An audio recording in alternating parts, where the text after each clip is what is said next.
आशा करता हूँ आप लोग बहुत अच्छे होंगे। नमस्कार साथियों, स्वागत है आपका अपना YouTube channel AI stock market analysis में। आज के इस वीडियो में हम लोग डिस्कस करेंगे यस बैंक लिमिटेड के ऊपर। जी हाँ, यस बैंक के बारे में डीपली एनालिसिस करेंगे, जिसमें हम पहले फंडामेंटल, उसके बाद में टेक्निकल और उसके बाद में प्राइस एक्शन, इन तीनों के बारे में चर्चा करेंगे। और यस बैंक के क्वार्टरली रिजल्ट के बारे में भी डिस्कस करेंगे, और इसके ऊपर कुछ गुड न्यूज़ भी आई है जिसको हम आज के वीडियो में कवर करेंगे। आप लोगों से रिक्वेस्ट है कि वीडियो के अंत तक बने रहें, जिसमें आपको ये सारी मटेरियल अवेलेबल होंगे। तो चलिए देर न करते हुए सीधे चलते हैं हम अपने टॉपिक पे, जिसमें हम यस बैंक के बारे में डिस्कस कर रहे हैं। तो सबसे पहले देखते हैं यस बैंक में आज के ट्रेडिंग सेशन में क्या हुआ है। इसमें डाउनफॉल देखने को मिला है लगभग 1.25%। इसकी क्लोजिंग हुई है 18.25 रुपये पे।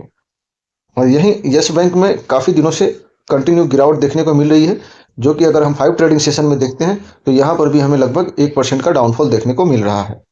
और यही अगर एक मंथ में देखते हैं तो यहाँ पे लगभग 8% का डाउनफॉल देखने को मिल रहा है। और अगर 6 मंथ में देखते हैं तो यहाँ पे ज़बरदस्त गिरावट, लगभग 27% का डाउनफॉल देखने को मिल रहा है। और एक साल के चार्ट में देखते हैं तो जी हाँ, इसमें भी सेम नंबर देखने को मिल रहे हैं, यानी येस बैंक में कंटिन्यू गिरावट हो रही है। फिलहाल मार्केट का सेंटिमेंट तो नेगेटिव बना हुआ है, और इसे नेगेटिव नहीं कहेंगे, इसे हम न्यूट्रल ही मान के चलेंगे। नेगेटिव तो उनके लिए है जो इंटरडे में है। और ठीक है, ग्लोबल मार्केट कंटिन्यू अप की तरफ मूव कर रहा है। ग्लोबल मार्केट में एक अच्छा रिस्पांस देखने को मिल रहा है, पॉजिटिव। लेकिन हमारे इंडियन मार्केट में मार्केट का कुछ बेहतर परफॉर्मेंस नहीं देखने को मिल रहा है। ऐसा क्यों है, इस टॉपिक को भी कवर करेंगे। तो चलिए देर न करते हुए चलते हैं सीधा अपने टॉपिक पे। तो साथियों, हम लोग यस बैंक के बारे में डिस्कस करें इससे पहले जरा हम लोग देख लेते हैं निफ्टी का अपडेट। तो निफ्टी का अपडेट जैसा कि देखने को मिल रहा है, ये जो हमने टाइम फ्रेम लगा रखा है, ये वीकली टाइम फ्रेम में निफ्टी का चार्ट ओपन हुआ है। तो जैसा कि अभी हमारा जो सपोर्ट है 22,780 का, ये एक मेजर सपोर्ट है। जी हाँ, और जो रेजिस्टेंस है 23,360 के समथिंग में। और अभी ये अपने रेजिस्टेंस से बिल्कुल फाइट करता हुआ नजर आ रहा है निफ्टी। तो ऐसा क्यों हो रहा है निफ्टी में, अगर हम कहें, कुछ लोगों का मानना ये है कि निफ्टी में अभी जो है वो कंसोलिडेशन का पीरियड चल रहा है, यानी मार्केट अभी साइडवेज रहेगा। यहाँ पे निफ्टी एक अपना बेस बना रहा है, लेकिन मुझे ये नहीं लग रहा है। मैं अपना पर्सनल पॉइंट ऑफ व्यू बता रहा हूँ। बजट से पहले मार्केट किसी भी एक तरफ का ट्रेंड नहीं दिखा सकता। जो भी हमें देखने को मिलेगी रुख, चाहे पॉजिटिव हो या नेगेटिव, वो 1 फरवरी के बाद में ही आएगा, क्योंकि हमारे सामने बहुत मेजर इवेंट। जी हाँ, और इसके बाद ही निफ्टी में कुछ बेहतर मोमेंट हमें देखने को मिल सकता है। और उसमें भी कुछ कंडीशन है, अगर गवर्नमेंट एक ठीक ठाक बजट लाती है तब। चूंकि अपना जो जीडीपी है वो हमें नेगेटिव साइड में ही देखने को मिल रहा है, कंटिन्यू उसमें गिरावट ही आ रहा है। अगर हम पिछले एक साल का ट्रैक रिकॉर्ड देखें तो कहाँ हमारा 8.5% पे जीडीपी पहुंचा हुआ था, जो कि अभी घट के लगभग 6.5% हो चुका है। तो चलिए देर न करते हुए चलते हैं सीधा अपने यस बैंक के टॉपिक पे, और फंडामेंटल पहले हम इसका चेक करते हैं। तो साथियों, यस बैंक एक ऐसा स्टॉक है जो कि लगभग जितने भी लॉन्ग टर्म इन्वेस्टर हैं, मुझे जो अपना पर्सनल पॉइंट ऑफ व्यू बताऊं, 50% लोगों के पास यस बैंक का स्टॉक जरूर पड़ा होगा। मेरे भी पर्सनल पोर्टफोलियो में पड़ा हुआ है यस बैंक, और मैंने काफ़ी हायर लेवल पे खरीदा हुआ है, लेकिन मैं इसे अभी भी अपने पोर्टफोलियो में रखा हूँ, मैंने सेल नहीं किया है। और एवरेज करने के बारे में अब मैं सोच रहा हूँ। तो कृपया आप लोग कमेंट करके बताएं, क्या अभी एवरेजिंग का सही वक्त है या नहीं है, और आपके पास यस बैंक का कितने स्टॉक पड़े हुए हैं इसके बारे में भी कमेंट करें। और एक रिक्वेस्ट है आप लोगों से, अगर आप इस चैनल पर फर्स्ट टाइम विजिट किए हैं तो कृपया चैनल को सब्सक्राइब करें और बेल आइकन को प्रेस करें। तो चलिए हम देख लेते हैं यस बैंक के डिटेल्स। तो लास्ट ट्रेडिंग सेशन में यस बैंक में लगभग 603 लाख इक्विटी का लेन देन हुआ है। अगर रुपए में बात करें तो 110.5 करोड़ का ट्रांजैक्शन हुआ है। यही डिलीवरी में देखते हैं तो नियर अबाउट 26% का स्टॉक डिलीवरी में उठाया गया। 52 वीक हाई देखें तो जी हाँ, नियर अबाउट 33 का, जो कि 9 फरवरी को लगाया था। और मेरा जो बाइंग था वो इसी के आसपास में है, 30 से प्लस का ही है। और 52 वीक लो जो है वो 13 जनवरी को अभी हाल ही में 17.6 का इस स्टॉक ने लगाया है। और जैसा कि नाम से पता चलता है यस बैंक, तो जी हाँ, प्राइवेट सेक्टर का ये बैंक है। तो साथियों, अब हम लोग आ गए हैं यस बैंक का फंडामेंटल चेक करने के लिए। अगर मार्केट कैपिटलाइजेशन देखें तो 57,153 करोड़ का मार्केट कैप है, और करंट पी लगभग 32 का है। और यही इंडस्ट्रीज पी 10.5 के नियर अबाउट में है। तो इससे हमें ये कंफर्मेशन मिलता है कि यस बैंक काफ़ी एक्सपेंसिव नज़र आ रहा है। आरओसी लगभग 6 का है, और आरओई 3.11 का है। बुक वैल्यू 14.6 का है। और इस स्टॉक का हाई और लो का तो हम लोगों ने बात कर लिया है। फेस वैल्यू 2 का है। और यही बैंक के पास जो कैश पड़ा हुआ है वो 19,318 करोड़ कैश है। और जो कर्ज है बैंक के ऊपर, जो डेप्थ है, 3,46,773 करोड़। जी हाँ, डेप्थ बहुत ज़्यादा है बैंक के ऊपर। ये एक इस बैंक को नेगेटिव बनाती है और फिलहाल महंगा ट्रेड करता हुआ नजर भी आ रहा है। लेकिन हम यहीं पे अगर इस स्टॉक का परफॉर्मेंस देखते हैं तो एक साल का जो मीडियम पी है वो लगभग 50 का है और ये ट्रेड कर रहा है नियर अबाउट 30 पे। तो एक साल के नज़रिए से अगर हम देखते हैं तो इसमें हमें कोई महंगाई नज़र नहीं आ रही है। जी हाँ, अपने चीपर वैल्यू पे ही अवेलेबल है ये स्टॉक। जहाँ 50 का इसका एक साल का एवरेज पी है, उसके सामने ये नियर अबाउट 30 पे है। तो उससे अगर कंपेयर करें तो सस्ता ही मिल रहा है। लेकिन यहीं अगर 3 साल पे देखते हैं तो 3 साल में भी लगभग 48 के आसपास में इसका पी है और ये अभी 30 के अराउंड नज़र आ रहा है। यहीं अगर हम 5 साल की इसकी परफॉर्मेंस देखते हैं तो 5 साल में भी वही 48 के समथिंग में इसका पी है, मीडियम पी, और ये भी इससे चीपर वैल्यू पे है। अगर हम लॉन्ग टर्म के हिसाब से देखते हैं 10 साल में, तो 10 साल में इसका जो मीडियम पी है वो नियर अबाउट 21.5 का है। और इस कंडीशन में ये थोड़ा एक्सपेंसिव नज़र आ रहा है, जो कि 30 के आसपास में ट्रेड करता हुआ नज़र आ रहा है। तो अगर 10 साल के लिए देखें तो यह भी महंगा नज़र आ रहा है। यहीं पे मार्केट कैप के अकॉर्डिंग हम अगर इस पे नज़र डालते हैं तो पेयर कंपनी में 7 कंपनियां हैं जिसमें ये 7वें नंबर पे है।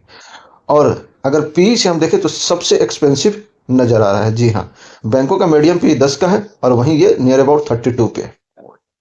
यहीं अगर प्रॉफिट ग्रोथ देखें तो जी हाँ, सबसे ज़्यादा इस स्टॉक का प्रॉफिट ग्रोथ हमें देखने को मिल रहा है, जो कि 114.26% का है। सेल ग्रोथ देखें तो जी हाँ, इसमें भी ठीक ठाक नंबर हमें देखने को मिल रहा है, जो कि 18.5% के अराउंड में है। तो बहुत बेहतरीन नंबर है। महंगा तो इसीलिए है जो मुझे लग रहा है। यही कंपनी की रिजल्ट, क्वार्टरली रिजल्ट अगर हम देख लेते हैं तो सितंबर मंथ में जो कंपनी ने अपना सेल का नंबर जारी किया हुआ है, अभी इसमें Q3 का अपडेट नहीं है, Q2 तक का ही अपडेट है। तो रेवेन्यू जो कंपनी ने जारी किया था वो क्वार्टर ऑन क्वार्टर तो इम्प्रूवमेंट दिख ही रहा है। और अगर ईयर ऑन ईयर देखें तो यहाँ पर भी अच्छा नंबर हमें देखने को मिल रहा है। तो यानी कंपनी ने दोनों सेक्टर में बेहतर परफॉर्मेंस किया, चाहे क्वार्टर ऑन क्वार्टर देखें या ईयर ऑन ईयर देखें। यही अगर कंपनी की प्रॉफिट देखते हैं, मेन चीज़ तो प्रॉफिट होती है। और ये तो नॉर्मली है, किसी भी इन्वेस्टर को ये बात समझ में आनी चाहिए कि जब कंपनी की रेवेन्यू ग्रोथ कर रहा है तो उसके साथ साथ एक्सपेंस भी ग्रोथ होगा। लेकिन यहाँ पे एक चीज़ जो हमें देखने को मिल रहा है वो है अपोजिट। जैसा कि हम देख पा रहे हैं मार्च में कंपनी का जो रेवेन्यू था, जो एक्सपेंस था, रेवेन्यू देखे तो 7,458 करोड़ का था, जो कि कंटिन्यू क्वार्टर ऑन क्वार्टर बढ़ता हुआ दिखाई दे रहा है। लेकिन एक्सपेंस जो था वो 3,340 करोड़ का था। वहीं एक्सपेंस घटा है पिछले 2 क्वार्टर में, ये हमें नजर आ रहा है। तो आइए हम देख लेते हैं मेन चीज जो होता है वो कंपनी की नेट प्रॉफिट होती है। जी हाँ, तो प्रॉफिट में जबरदस्त जंप हमें देखने को मिल रहा है। क्वार्टर ऑन क्वार्टर भी देखें तो ये ठीक ठाक जंप देखने को मिल रहा है, और ईयर ऑन ईयर देखते हैं तो इसमें भी लगभग डबल होता हुआ नजर आ रहा है। तो ये बहुत बेहतरीन चीज है। यहीं अगर ईपीएस की बात करें तो जी हाँ, ईपीएस कंपनी का quarter on quarter, year on year दोनों बढ़ता हुआ नजर आ रहा है। जैसे कि पिछले साल इसी क्वार्टर में देखें तो 0.08 का था, जो कि Q2 में 0.18 का है। तो इससे ये दिख रहा है कि ईयर ऑन ईयर तो इम्प्रूवमेंट हुआ है एंड क्वार्टर ऑन क्वार्टर भी इम्प्रूवमेंट हुआ है, जो कि पिछले क्वार्टर यानी फर्स्ट क्वार्टर में 0.16 का था, जो अभी फिलहाल 0.18 का है। वहीं पे कंपनी की ग्रोस एनपीए जो है वो Q2 में डाउन होता हुआ दिखाई दे रहा है, जो कि बेहतर बात है। यहीं पे अगर एनपीए की बात कर ले, जी हाँ, नॉन परफॉर्मेंस एसेट्स, तो ये 0.5 है। 0.5 यानी Q2 में भी और Q1 में भी। पिछले साल Q4 में 0.6 था। तो ये एक अच्छा पॉइंट है, जो कि कंपनी अपना एनपीए कंटिन्यू डाउन कर रही है। यहीं अगर कंपनी की कंपाउंडिंग सेल ग्रोथ देखते हैं तो ये कुछ दमदार नंबर नहीं है, जो कि मेरा पर्सनल पॉइंट ऑफ व्यू है। ठीक है, बैंकिंग सेक्टर ऐसे ही परफॉर्म करती है, और ये भी नंबर बैंकिंग सेक्टर से अगर कंपेयर करें तो ठीक ठाक ही, अगर 5 साल का एक एवरेज छोड़ दें हम तो। कंपाउंडिंग प्रॉफिट ग्रोथ देखें तो जी हाँ, 3 साल और लास्ट 1 ईयर में बहुत बेहतरीन है। 10 साल 5 साल में नेगेटिव है, जो कि इसमें एक स्कैम हुआ था, जो कि सभी लोगों को पता है, जिसके बाद इसका शेयर 400 से सीधा 6 रुपए पे आ गए थे। तो ये हम सभी को पता है, जिसकी वजह से 10 साल और 5 साल के रिटर्न हमें नेगेटिव में देखने को मिल रहा है। वहीं स्टॉक प्राइस CAGR की बात करें तो इसमें एक 3 साल का एवरेज ही 10 का जो प्लस में दिख रहा है, बाकी नेगेटिव में है। रिकॉर्ड रिटर्न ऑन इक्विटी की बात करें तो ये भी कोई नंबर खास अट्रैक्टिव नहीं है। अब आइए हम लोग देख लेते हैं शेयर होल्डिंग पैटर्न। तो शेयर होल्डिंग पैटर्न में जो है एफआई प्रोमोटर की होल्डिंग इसमें है नहीं, और एफआई फिलहाल अपने स्टेक डाउन करते हुए नजर आ रहे हैं, जो कि कभी 27.08 का था, अभी वो फिलहाल 26.74 का है। तो मामूली गिरावट देखी जा रही है। यहीं अगर डीआई की बात करें तो डीआई भी अपना स्टेक थोड़ा डाउन किए हुए हैं, जो कि अगर हम सितंबर में देखें तो 38.2 था। दिसंबर का डाटा अपडेट हो गया है, तो डीआई थोड़ा सा इसमें मामूली बढ़त देखने को मिल रही है। जी हाँ, 0.6% का गेन हमें देखने को मिल रहा है। गवर्नमेंट का स्टेक कंटिन्यू 1% पड़ा हुआ है। पब्लिक की शेयर होल्डिंग की बात करें तो पब्लिक थोड़ा सा इसमें नाम मात्र के डाउन हुए, जो कि 0.4% बनता है। तो ये तो हम लोगों ने देखा साथियों फंडामेंटल। तो फंडामेंटल में यस बैंक ऑल ओवर मोटा मोटा देखा जाए तो ठीक है। इसका टारगेट भी निकला हुआ है कि अभी टारगेट फ्यूचर में क्या अचीव कर सकता है यस बैंक, इसके बारे में भी डीपली एनालिसिस करेंगे। आइए हम चलते हैं इसके नेक्स्ट टॉपिक पे। तो साथियों अब हम लोग आगे हैं म्यूचुअल फंड डाटा के ऊपर। जी हाँ, ये सबसे बड़ा चीज़ किसी भी स्टॉक में क्या होता है कि बिग प्लेयर क्या कर रहे हैं, सेलिंग कर रहे हैं, बाइंग कर रहे हैं। और जो म्यूचुअल फंड वाले होते हैं ये 2-4 दिन 10 दिन के लिए अपनी किसी भी स्टॉक में पोजीशन नहीं बनाते हैं। इनको थोड़ा टाइम देना होता है, चाहे 6 महीना दे, साल भर दे, 5 साल दे, उस हिसाब से म्यूचुअल फंड पोजीशन बनाते हैं। अगर आप भी इन सब चीज़ों को देखते हैं तो ये एक अच्छी चीज़ है कि म्यूचुअल फंड वाले क्या कर रहे हैं, उसके हिसाब से हम अपनी प्लानिंग बनाते हैं। देखिए ये वीडियो सिर्फ और सिर्फ एजुकेशन पर्पज़ के लिए बनाई जा रही है, ना कि कोई मेरे तरफ से बाई और सेल के रिकमेंडेशन है। तो कृपया इसे एजुकेशन की तरह ही ले, और कुछ भी करने से पहले अपने फाइनेंशियल एडवाइजर से राय विमर्श जरूर कर ले। तो म्यूचुअल फंड की इसमें जो दिसंबर मंथ का डाटा है वो जबरदस्त बाइंग का है। जी हाँ, जैसा कि आप देख पा रहे हैं म्यूचुअल फंड की तरफ से जुलाई में बाइंग हुई है, और अगस्त में हल्की बाइंग हुई है, सितंबर में जबरदस्त सेलिंग हुई है, अक्टूबर में भी थोड़ा सा बाइंग हुई है, नवंबर में भी ठीक ठाक बाइंग हुई है, और दिसंबर में तो ये देखिए खंबा कितनी बड़ी खड़ी है। तो इससे पता चलता है कि म्यूचुअल फंड वालों को इसमें फ्यूचर दिख रहा है। तो जब म्यूचुअल फंड को फ्यूचर दिख रहा है तो हमें क्यों नहीं फ्यूचर दिखेगा? मेरा तो क्वेश्चन आप लोगों से ये है। कृपया कमेंट करके बताएं कि आप भी इसे एक्यूमुलेट करने के बारे में सोच रहे हैं। दिसंबर मंथ में जो सबसे बड़ा सेलर है वो LIC mutual fund Nifty mid cap 100 ETF was the highest seller of 1,08,156 share की सेलिंग किया है, जो कि परसेंटेज टर्म में कुछ नहीं बनता है। वहीं जो सबसे बड़ा बायर है कोटक इक्विटी 7,37,10,00,000 स्टॉक इसने बाइंग किया। देखिए कोटक वाले के पास कितनी जबरदस्त इंफॉर्मेशन है कि इतनी बड़े नंबर में इन्होंने बाइंग किया है, जो कि बनता है 0.24%। जी हाँ, तो कोटक एक बहुत बड़ी इन्वेस्टर है यस बैंक में।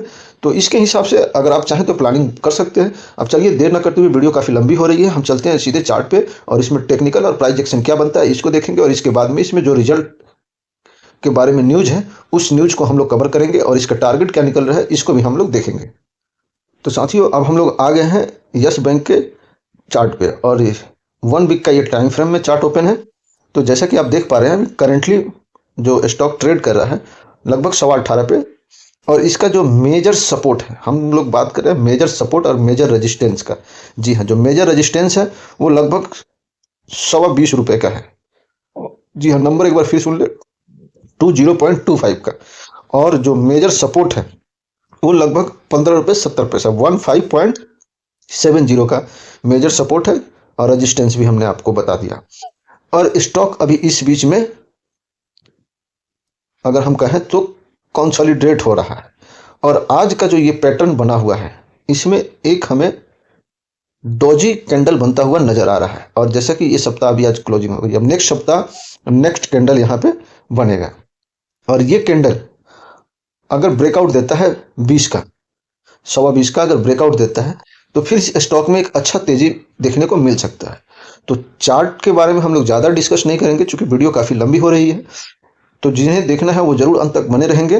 तो अगर आप इसमें पोजीशन बना सकते हैं, और अगर शॉर्ट टाइम के लिए आप इसमें इंटरेस्टेड है तो 20.25 का वेट कीजिए, और इसको अगर ये ब्रेकआउट देता है उस कंडीशन में आप शॉर्ट टर्म के लिए इसमें पोजीशन बना सकते हैं। अगर वेट नहीं करना चाहते हैं तो ब्रेकआउट का वेट कीजिए, और अगर पोजीशन बनाने के बारे में सोच रहे हैं लॉन्ग टर्म तो अभी करंट मार्केट प्राइस पे इसे एक्यूमुलेट किया जा सकता है। जब कोटक दिसंबर मंथ में, आप ध्यान से देखिए इस स्टॉक को, दिसंबर मंथ में ये स्टॉक लगभग 19 रुपए के समथिंग में था। तो यहाँ पे जब कोटक बाइंग कर सकता है तो हम लोग फिर 18.25 पे क्यों नहीं बाइंग कर सकते? Question number 1।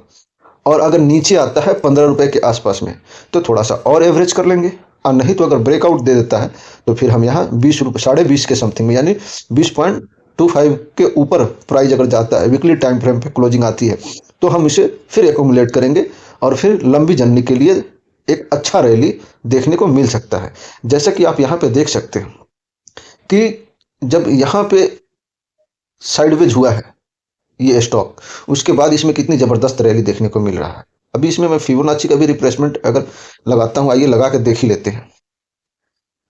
तो साथियों, फिबोनाची का जो ये हमने लगा रखा है रिप्लेसमेंट, तो इसमें एक नेगेटिव सेंटीमेंट हमें देखने को मिल रहा है। नेगेटिव नहीं बोलेंगे लेकिन न्यूट्रल तो जरूर बोलेंगे। जी हाँ, ये न्यूट्रल है। और इसके बाद पॉजिटिव साइन इसमें 100% बुलिश तो तब होंगे जब ये 24 को क्रॉस करेगा। जी हाँ, लेकिन ब्रेकआउट के बाद में इसमें पोजीशन बनाया जा सकता है और इसके बाद लगभग 26 रुपये के आसपास में इसका टारगेट डन हो सकता है अगर 20 का ब्रेकआउट देता है उस कंडीशन में। तो आप अपनी मर्जी से कुछ भी डिसीजन लीजिएगा। चलते हैं अब इसके अगले टॉपिक पे, जो कि हमारा न्यूज बेस है। यस बैंक के ऋण और अग्रिम पिछले वर्ष की तुलना में 2,17,523 करोड़ रुपए से 31 दिसंबर 2024 तक यानी 12.5% बढ़कर, जमा राशि सालाना आधार पर 14.6% बढ़कर, यानी जो भी इसका आंकड़े आने वाले हैं वो पॉजिटिव आने वाले हैं। इसमें मैं न्यूज पूरा अगर पढ़ूँ तो काफ़ी लंबा वीडियो हो जाएगा, इसलिए मैं न्यूज पढ़ नहीं रहा हूँ। आप चाहें तो वीडियो पॉज करके पढ़ सकते हैं। तो एक इसमें नेगेटिव पॉइंट भी देखने को मिल रहा है, जो कि सीडी के अनुपात में गिरावट देखी गई है और कुछ एसएफवी और जीएनपीए और संग्रह क्षमता में गिरावट देखी गई है। बाकी एवरीथिंग इज ओके। तो आशा करता हूँ आज की यह वीडियो आपको इन्फॉर्मेटिव लगी होगी। अगर वीडियो अच्छी लगे तो कृपया चैनल को सब्सक्राइब करें, बेल आइकन को प्रेस करें। मिलते हैं अगले वीडियो में, तब तक आप अपना ख्याल रखिए। जय हिंद, वंदे मातरम, भारत माता की जय।